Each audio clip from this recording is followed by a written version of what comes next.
अस्सलाम वालेकुम। कैसे हैं आप सब? उम्मीद करता हूँ खैरियत से होंगे। जैसा कि हमने अपनी लास्ट वीडियो में देखा था कि हम कैसे किसी भी वेब पेज के ऊपर किसी भी टेबल को बना सकते हैं, यूज़ कर सकते हैं HTML का कोड करते हुए। आज की इस वीडियो में हम मज़ीद टेबल के कुछ एट्रीब्यूट देखने वाले हैं, जिनको सीखने के बाद आप टेबल को और बेहतर अंदाज में वेब पेज पर बना सकते हैं। तो चलिए हम अपनी वीडियो का आगाज़ कर लेते हैं। यहाँ पर चलते हैं। ये 8 लेक्चर है मेरा आज। इस पर क्लिक करते हैं। यहाँ पर मैं कोड पेस्ट कर लेता हूँ, क्योंकि ये कोड जो है ये मेरी पुरानी वीडियो का ही कोड है, जो पुरानी वीडियो में हमने कोड किया था। आप पुरानी वीडियो को देख सकते हैं। अब इसके बाद अगर आप यहाँ पर देखें तो ये टेबल आ गया है, मेरे पास बॉर्डर है और अलाइन सेंटर है। अब यहाँ पर मेरे पास जो मजीद एट्रीब्यूट हैं वो वी अलाइन का एट्रीब्यूट है। वी अलाइन का एट्रीब्यूट क्या कर रहा होता है, उससे पहले आपको समझ लेना है अलाइन का एट्रीब्यूट। अलाइन का एट्रीब्यूट जो है वो हमारे डाटा को या टेबल को, अगर हम टेबल के टैग में इसको यूज़ करते हैं तो हमारे टेबल को लेफ्ट में, सेंटर में और राइट में कर देता है। जैसे कि इसको मैं फाइल में जाता हूँ, सेव एज करता हूँ और 8lecture.html के नाम से इसको मैं सेव कर देता हूँ और सेव के ऑप्शन पर क्लिक कर देते हैं। आफ्टर दैट यहाँ पर मेरे पास आ चुका है। अगर मैं इसको ओपन करता हूँ तो आपके सामने यहाँ पर मेरे पास ये टेबल मौजूद है। मैं कंट्रोल प्लस का यूज़ करते हुए इसको बड़ा कर लेता हूँ। अब आप देख सकते हैं यहाँ पर मेरे पास टेबल मौजूद है। अब अगर आप देखें तो मेरा जो डाटा है वो कुछ इस तरह से आ रहा है। अब मुझे क्या करना है, टेबल बिल्कुल सेंटर में आ रहा है मेरा, तो मुझे क्या करना है, यहाँ चलता हूँ मैं और यहाँ पर मैं यूज़ कर लेता हूँ लेफ़्ट। तो आप देखेंगे टेबल मेरा जो है वो बड़ी जल्दी लेफ़्ट में चला जाएगा। इसी तरह से मुझे क्या करना है, यहाँ रहते हुए मुझे राइट लिख देना है, RIGHT राइट। तो आप देखेंगे कि मेरा जो टेबल है वो राइट में चला गया है। तो अलाइन क्या करता है, बेसिकली अलाइन हमारे डाटा को लेफ्ट, सेंटर या राइट कर रहा होता है। लेकिन अगर इसी अलाइन को मैं यूज़ कर लेता हूँ यहाँ पर, इस जगह पर यूज़ कर लेता हूँ, इस जगह पर, इस जगह पर, यानी TD के टैग में या TR के टैग में यूज़ कर लेता हूँ, तो क्या होगा कि मेरा डाटा जो है वो लेफ्ट, सेंटर या राइट में होगा। लेकिन डाटा को लेफ्ट, सेंटर या राइट में करने के लिए पहले मुझे क्या करना है, टेबल के अंदर एक एट्रीब्यूट यूज़ करना है विथ का। चले मैं यूज़ कर लेता हूँ WIDTH विथ, और इसके बाद इसकी मैं ज़रा विथ बढ़ा देता हूँ। हम यहाँ पे 30 पिक्सल करके देख लेते हैं। तो ज़्यादा करनी चाहिए हमें, 130 पिक्सल करते हैं। इसको सेव करते हैं और यहाँ कंट्रोल आर, अभी भी थोड़ी है तो WIDTH विथ के स्पेलिंग बिल्कुल ठीक है। यहाँ हम इसको 230 पिक करके देखते हैं, कंट्रोल आर करते हैं जी। अब आप देखें कि यहाँ पर विथ मेरी थोड़ी बढ़ चुकी है। अब मैं डाटा को यहाँ पर अगर जाकर लेफ्ट करता हूँ, LEFT, अभी भी लेफ्ट करने से क्या होगा कि मेरा टेबल ही लेफ्ट में जाएगा। उसकी रीज़न, मैंने टेबल के टैग में लेफ्ट का एट्रीब्यूट यूज़ किया है, मतलब कि अलाइन का एट्रीब्यूट यूज़ किया, उसमें वैल्यू मैंने लेफ्ट दे दी। तो मुझे अब क्या करना है, मुझे यही एट्रीब्यूट यूज़ करना है विद लेफ्ट वैल्यू या राइट वैल्यू या सेंटर वैल्यू। यहाँ पर यूज़ कर लेता हूँ मैं एज में, कंट्रोल V करता हूँ।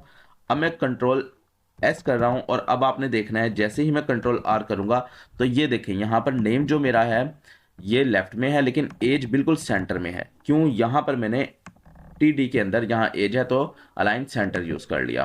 तो उम्मीद है आपको समझ आई होगी कि अलाइन सेंटर TD टैग के अंदर, यानी कि हमारे जो ये टेबल का डाटा है इस टैग के अंदर किस तरह से काम कर रहा होता है। चलिए, अगर मैं सबको करना चाहता हूँ, यानी कि सबको सेंटर में करना चाह रहा हूँ, तो मुझे यहाँ, यहाँ और यहाँ अलाइन सेंटर यूज़ करना पड़ेगा। उससे बेहतर है मैं TR के अंदर या TH के अंदर इसका यूज़ कर लूँ। TH के अंदर मैं यूज़ कर लेता हूँ और कंट्रोल S कंट्रोल R करता हूँ, तो ये देखें डाटा मेरा ऑटोमेटिकली सेंटर में जा चुका है। अब सेम यहाँ पर टी बॉडी के अंदर मैं इसको यूज़ करने वाला हूँ, तो आप देखें मेरा डाटा सारा का सारा सेंटर में हो गया है। लास्ट वीडियो में मैंने आपको बताया था आप यहाँ पर TH का भी यूज़ कर सकते हैं। TH क्या करता है, अगर मैं यहाँ पर TH यूज़ कर लेता हूँ तो TH क्या करेगा, डाटा को खुद ब खुद सेंटर में भी कर देगा और बोल्ड भी कर देगा। अब देखें मैं यहाँ से सेंटर का टैग हटा रहा हूँ, सॉरी अलाइन जो है, अलाइन का एट्रीब्यूट हटा रहा हूँ और इसमें सेंटर की वैल्यू है। अब मैं कंट्रोल S करता हूँ और अब आप देखें डाटा बोल्ड भी हो चुका है और सेंटर में भी है, क्योंकि ये TH जो टैग है, टेबल हेड इसको बोलेंगे हम। तो ये वाला टैग जो क्या करता है, इसकी खुद की एक प्रॉपर्टी है, ये डाटा को सेंटर में भी कर देता है और डाटा को बोल्ड भी कर देता है। अब हम क्या करने वाले हैं, हम एक नया एट्रीब्यूट पढ़ने वाले हैं जिसको हम कहेंगे वी अलाइन। लेकिन वी अलाइन पढ़ने से पहले हमें एक एट्रीब्यूट यूज करना है यहाँ पर हाइट का, HEIGHT हाइट, और मैं यहाँ पर हाइट बढ़ा लेता हूँ मैं यहाँ कर देता हूँ 130 पिक्सल और अब ट्राई करते हैं। तो देखें हाइट कुछ बढ़ चुकी है, हम थोड़ी सी और बढ़ा लेते हैं, 180 पिक्सल कर देते हैं। तो आप देखें कि मेरे टी बॉडी के अंदर जो डाटा मौजूद है, ये वाला डाटा, उसकी हाइट बढ़ रही है। ठीक है, तो हमें पता चला कि टी हेड का जो टैग है, ये वाला टैग है, ये हमारी हाइट को एक लिमिट तक रखता है। तो यहाँ पर मुझे अगर हाइट बढ़ानी है तो यहाँ पर भी मैं ये टैग यूज़ कर लेता हूँ। कंट्रोल सी करता हूँ, सॉरी एट्रीब्यूट बोलेंगे इसको हम, और कंट्रोल वी कर लेता हूँ, कंट्रोल एस करता हूँ। तो आप देखें ये बढ़ गया, इसको हम कम कर लेते हैं। यहाँ पर मैं 100 पिक्सल करता हूँ, थोड़ा और कम करने वाला हूँ मैं, यहाँ पर मैं 70 पिक्सल कर देता हूँ। तो राउंड अबाउट ठीक हो चुका है, चलें इसको हम 50 पिक्सल तक कर देते हैं। तो आप देखें अब मेरे पास यहाँ पर ये टेबल हेड है और ये टेबल की बॉडी है सारी। अब मुझे यहाँ पर रहते हुए एक एट्रीब्यूट का यूज़ करना है, टेबल हेड में भी यूज़ किया जा सकता है, आप यहाँ पर भी यूज़ कर सकते हैं। चलें पहले मैं यहीं पर यूज़ करके दिखा देता हूँ आपको। यहाँ पर मैं यूज़ करने वाला हूँ वी अलाइन का एट्रीब्यूट। वी अलाइन का एट्रीब्यूट क्या करता है, बेसिकली जिस तरह से अलाइन मेरे डाटा को लेफ्ट सेंटर और राइट करता है, वी अलाइन टॉप मिडल और बॉटम कर रहा होता है। तो यहाँ पर मुझे लिख लेना है टॉप। जैसे ही मैं टॉप करूंगा, अब मैं कंट्रोल आर करने वाला हूं, तो देखें एज मेरा टॉप में चला गया है। यहाँ पर मैं मिडल करूंगा तो मिडल में आ जाएगा, और बॉटम करूंगा तो बॉटम में आ जाएगा। ठीक है, आप ये देखें अब ये बॉटम में आ चुका है। इसी तरह मैं इसके आगे करूंगा, जैसे खान लिखा है, इसके आगे अगर मैं वी अलाइन यूज करता हूं तो उसको मैं टॉप मिडल और बॉटम में कर सकता हूं। लेकिन अगर मुझे सारे डाटा को टॉप मिडल या बॉटम में रखना है, तो बजाय इसके कि मैं वी अलाइन का जो एट्रीब्यूट है उसको मैं टी हेड के अंदर टी एच के अंदर या टी डी के अंदर यूज करूं, मैं इस डाटा को उठाऊंगा, कंट्रोल एक्स करता हूं। अगर मैं चाहता हूं कि मेरे सारी हेडिंग टॉप में चली जाए, तो मैं टेबल हेड में यूज कर लूंगा और यहां पर टॉप लिख दूंगा, और अब आप देखें सारा डाटा टॉप में जा चुका है। इसी तरह से मैं अगर चाहता हूं कि मेरा जो बॉडी का डाटा है सारा, वो सारा का सारा बिल्कुल बॉटम में चला जाए, तो यहाँ पर बॉटम ही लिख देता हूँ मैं। तो मेरा सारा का सारा डाटा जो है वो बॉटम में मूव कर जाएगा। तो उम्मीद करता हूँ आपको वी अलाइन की समझ आ गई होगी। वी अलाइन को यूज़ करने से पहले आपको टेबल की हाइट को लाजमी तौर पर कुछ इंक्रीज कर लेना है। अब नेक्स्ट एट्रीब्यूट जो हमारे पास है, यहाँ पर मैं मिडल कर देता हूँ, बल्कि हम इसको ख़त्म ही कर देते हैं, इसकी हमें अब ज़रूरत नहीं है। यहाँ पर इसको भी मैं रिमूव कर देता हूँ। अब नेक्स्ट मेरे पास जो एट्रीब्यूट है वो बहुत ही ज़बरदस्त एट्रीब्यूट है, जिसको हम सेल स्पेसिंग बोलते हैं। सेल स्पेसिंग बेसिकली क्या करेगा, आपको जस्ट टेबल के टैग में जाना है और यहाँ लिखना है सेल स्पेसिंग। ये हमारे जो सेल हैं उनके दरमियान में थोड़ा फासला, थोड़ा डिस्टेंस इंक्रीज कर देगा। तो सेल स्पेसिंग लिखना है, यहाँ पर मैं लिख लेता हूँ 10 और मैं कंट्रोल एस करता हूँ, कंट्रोल आर करता हूँ। तो देखें हर टेबल मेरा दूसरे टेबल से सेपरेट हो चुका है। यहाँ पर मैं कम करके दिखा देता हूँ आपको, मैं यहाँ पर 5 लिखता हूँ, मैंने 5 लिखा, कंट्रोल एस कंट्रोल आर। तो देखें थोड़ा फासला और कम हो चुका है। आप जितना फासला बढ़ाना चाहें बढ़ा सकते हैं। तो आपको पता चल गया होगा कि सेल स्पेसिंग क्या करता है, मेरे हर टेबल के सेल को दूसरे टेबल से सेपरेट कर देता है बेसिकली। तो उसके बाद हमारे पास आ जाता है cell padding. Cell padding basically क्या करता है, अभी आप देखें कुछ डाटा इस तरह है। सेल पैडिंग ये करेगा कि मेरा ये जो डाटा है इसको टेबल से, ये जो टेबल की बाउंड्री है इससे दूर ले जाएगा, मतलब को वो सेल को बड़ा ही कर देगा बेसिकली। तो चलिए मैं यहाँ पर सेल पैडिंग का यूज़ करने वाला हूँ। मैं यहाँ पर ऐसा करता हूँ, अगर मैं विड्थ और हाइट का ये जो मेरे पास एट्रीब्यूट है, इनको यहाँ से रिमूव कर देता हूँ। अब आप देखें, और अब मैं यहाँ पर यूज़ करता हूँ सेल पैडिंग, और यहाँ पर मैं यूज़ कर लेता हूँ 10, कंट्रोल एस कंट्रोल आर। यहाँ पर मेरे ख्याल है पैडिंग स्पेलिंग गलत है, PADDING। तो ये देखें अब ये क्या कर रहा है, मैं जैसे जैसे इसको यहाँ पर मैं 50 करता हूँ, आप देखेंगे कि ये इस डाटा को टेबल की बाउंड्री से आगे ले जाएगा। ये देखें, ये इसको बेसिकली ये सेल को बड़ा कर देता है, इसने काफ़ी आगे लेके, ये इसने अब ये किया कि यहाँ से भी 50 पिक्सल, यहाँ से भी, यहाँ से भी, यहाँ से भी 50 पिक्सल आगे को ले गया है, जिसकी वजह से मेरा सेल बड़ा हो चुका है।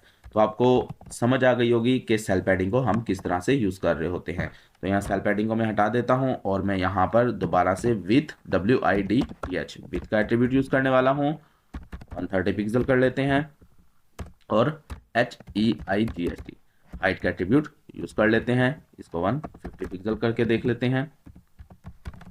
तो आप देखें मेरे पास कुछ डाटा यहाँ पर, इसको मैं बढ़ाकर 230 कर देता हूँ, तो डाटा कुछ इस तरह से वापस आ चुका है। अब नेक्स्ट मेरे पास जो एट्रीब्यूट है वो बहुत ही काम का एट्रीब्यूट है। करता क्या है, सपोज करें मैं यहाँ पर लिखना चाहता हूँ, इसके ऊपर एक और रो बना लेता हूँ मैं, तो मुझे जाना है टी हेड के अंदर ही, और यहाँ पर मैं एक और रो ऐड करने वाला हूँ। टी आर का टैग यूज़ करेंगे, फिर दोबारा से टी आर का टैग में क्लोज करने वाला हूँ, और इस जगह पर मैं सिंपली लिख देता हूँ, इसको मैं नीचे कर देता हूँ। यहाँ पर सिंपल मैं एक यूज़ कर लेता हूँ, टी एच का ही यूज़ कर लेते हैं। टी एच बेसिकली दरमियान में कर देता है डाटा को, ये आपको पता है खुद ब खुद। और यहाँ पर मैं यूज़ करने वाला हूँ स्टूडेंट डाटा, या आप कुछ भी लिख सकते हैं यहाँ पर। और अब मैं यहाँ पर टी एच ऐसे लिख देता हूँ। अब अगर आप देखें तो डाटा कुछ इस तरह से आ रहा है। अगर मैं ये चाहता हूँ कि ये जो डाटा है ये मेरा कंप्लीट यहाँ तक आ जाए, इस जगह तक, ठीक है, क्लास कॉलम तक, तो आप देखें कि ये मेरे पास कितने कॉलम है, 1 2 3, 3 कॉलम है, और ये मेरे पास एक रो है। मैं अगर ये चाहता हूँ मेरी ये रो जो है, ये 3, इसमें जो डाटा मौजूद है ये 3 कॉलम में आ जाए, तो मुझे क्या करना है, मुझे इसके शुरू में चले जाना है और यहाँ एक एट्रीब्यूट यूज करना है जिसको हम बोलेंगे रो स्पैन। ठीक है, रो स्पैन, सॉरी यहाँ पर हम कॉल स्पैन यूज करेंगे क्योंकि मेरे पास ये रो है, इसको 3 कॉलम में लेके जाना है, तो कॉल स्पैन आएगा 1 2 3, तो यहाँ हम कॉल स्पैन यूज करेंगे, कॉल स्पैन। और अब कितने कॉलम में लेके जाना है, 3 में, तो यहाँ 3 लिखूंगा, कंट्रोल एस और कंट्रोल आर। तो ये देखें इस तरह करने से क्या हुआ, कॉल स्पैन का एट्रीब्यूट यूज करने से यहाँ पर मेरा डाटा कंप्लीटली यहाँ तक आ चुका है, यानी कि इसने मेरे एक सेल को मर्ज करके 3 सेलों में कन्वर्ट कर दिया है। इसी तरह से सपोज करें यहाँ पर मैं एक एडअप कर देता हूँ कोई सिटी, टी एच का टैग यूज करते हैं, यहाँ मैं लिख देता हूँ सिटी, और टी एच के टैग को हम क्लोज करने वाले हैं। अब अगर आप देखें मैं कंट्रोल एस करता हूँ, कंट्रोल आर, तो यहाँ पर सिटी आ चुकी है। अब ये आपके पास इस तरह से क्यों आ रहा है, क्योंकि यहाँ पर 3 है, मैं इसको 4 कर देता हूँ क्योंकि मैंने एक नया कॉलम बनाया है। अब यहाँ सिटी मैंने लिख दिया है। अब नीचे सिटी के बाद मैं नीचे चलता हूँ और इस जगह पर मैं सिटी लिखने वाला हूँ। सपोज करें आपके पास सेम सिटी अगर मौजूद है तो मैं यहाँ पर लिख देता हूँ टीडी, और मैं यहाँ अपनी सिटी लिखने वाला हूँ मियाँ चलूँ, उसके बाद इसको मैं क्लोज करने वाला हूँ टीडी। अब सेम इसी को मैं कॉपी करता हूँ और नीचे को ले जाता हूँ, और यहाँ पर भी मैं इसको पेस्ट कर देता हूँ। अभी मैं अगर पेस्ट नहीं करता, मैं आपको दिखाता हूँ तो क्या होने वाला है, ये देखें, कंट्रोल एस कंट्रोल आर, इस तरह से आ चुका है। और अगर मैं यहाँ पर पेस्ट करता हूँ इसको, ये मैंने पेस्ट कर दिया है, इसको सेव करता हूँ और यहाँ पर जाकर कंट्रोल आर करता हूँ, तो ये देखें आपके पास कुछ इस तरह से सिटी आ चुकी है। अब मैं ये चाहता हूँ कि यहाँ पर मेरे पास ये जो 2 स्टूडेंट हैं इनकी सिटी सेम है, तो मैं चाहता हूँ कि ये दोनों सेल मर्ज हो जाए और सिटी ये 2 सेल की बजाय एक सेल में नज़र आ रही हो।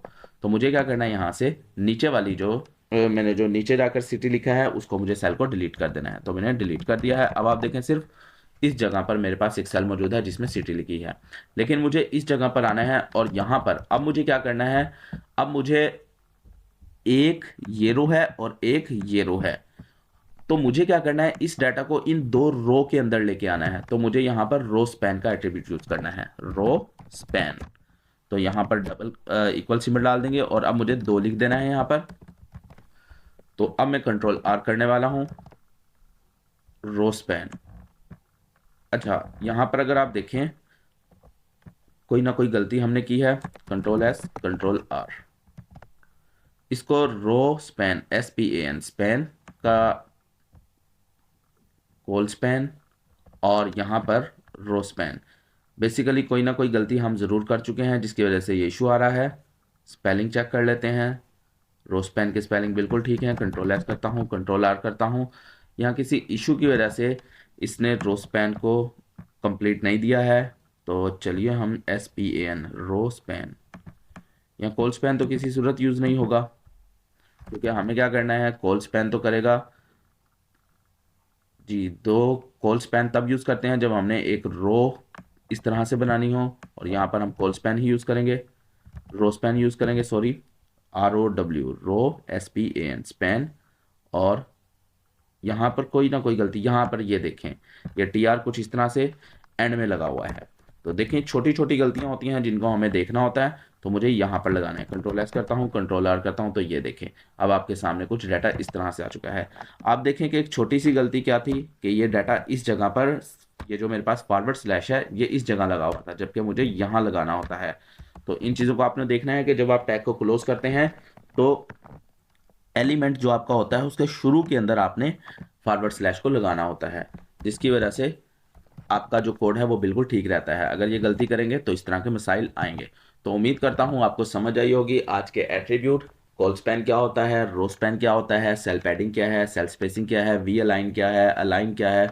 इसी तरह से आपको पता चला विड्थ क्या है, हाइट क्या है। तो उम्मीद करता हूँ आपको टेबल की अच्छे से समझ आई होगी। अगर आपको टेबल की अच्छे से समझ आई है और आप इस तरह की और वीडियोस देखना चाहते हैं और कुछ सीखना चाहते हैं तो वीडियो को लाजमी तौर पर लाइक कर दीजिए, चैनल को सब्सक्राइब कर दीजिए, ताकि आने वाली नई वीडियोस आपको बआसानी मिलती रहें। मिलते हैं नेक्स्ट वीडियो में, दुआओं में याद रखिएगा।